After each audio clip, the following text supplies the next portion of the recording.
алейкум YouTube көрүүчүлөр. Барыңыздарга кутмандуу күнүңүздөр менен.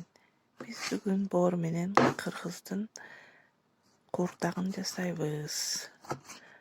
Боорду базардан алып келдим, тааныш эчеден таза боор, текшерилген. Бул боорду бир сыйра сууга жууп, анан туурай баштайбыз. Мага 1 килограмм боор эти керек. Чука кылып мындай туурайбыз.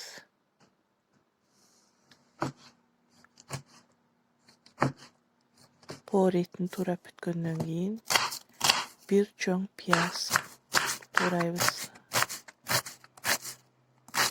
Андан кийин картошканы туурап алабыз. Картошканы чоң кылбайбыз, орточо майда кылбайбыз. Орточо кылып туурайбыз.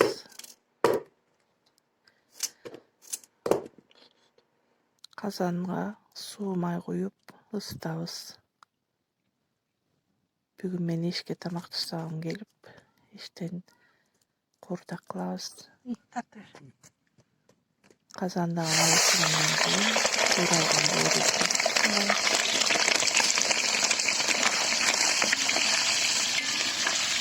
Майга туурабыз.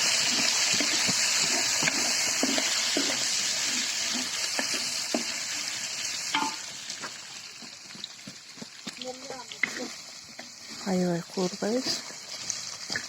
Каны кеткенден кийин пиязды тууралган салабыз. Казлейбиз. Анда бир аз туурабыз. Өтө катуу куурсак пияз күйүп кетет дагы. Боор катуу болуп калат. Ошондуктан боорду дагы, пиязды дагы аздан туурабыз. Туз салабыз,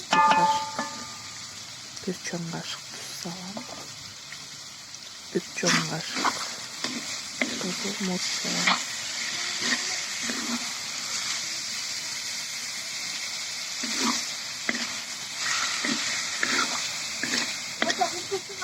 Аралаштырып туурабыз баарын.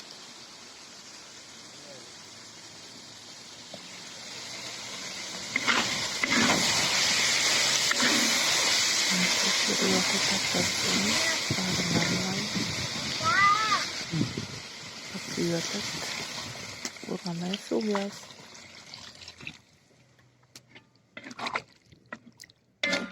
Суу куюп 5 минутта кайнатабыз.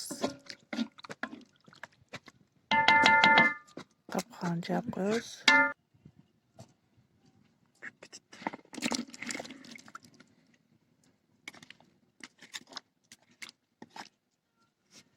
Мен кайнаганын күткөн жокмун. Картошкасын салып салдым. Анткени кайнак суу куйгам.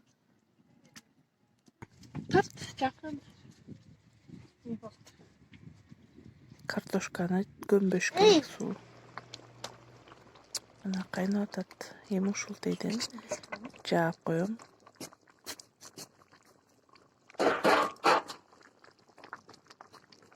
30-40 минутка чейин кайнатты. Бир сыйра аралаштырам дагы жаап коем. Андан кийин уже чыгарып жеп көрөбүз. Бышса чыгарабыз. Бул кыргыздын боордун этинен курдагы. Каалагандар болсо жашылчалардан сыйып койсо болот. Укроп, пияз. Ким жашылча кааласа сыйып койсун. Биздин үйдөгүлөр көк сакты көп жешпейт. Ошондуктан пияз маринад этип сыйып койдум. Тамагыңыздар таптырсыз. Рахмат көргөнүңүздөргө.